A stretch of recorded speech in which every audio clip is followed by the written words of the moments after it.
Names are Arthur Migo Wanje.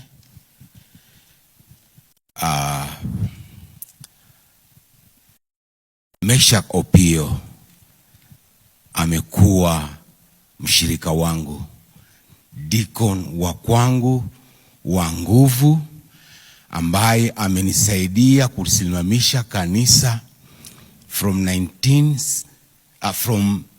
2016 tulipokuwa ordained by my brother Pastor Wanje, and from there he has been a very wonderful person in my life.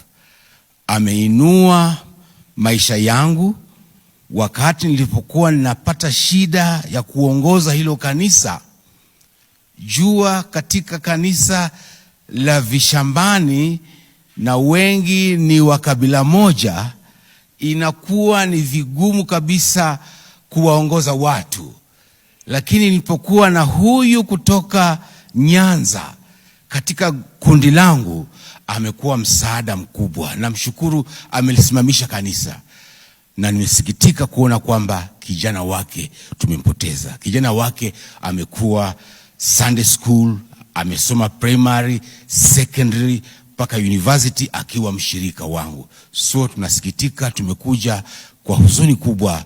Mungu wa faraja yote awaonekanie, awainue. Thank you. Thank you very much, Pastor. God bless you.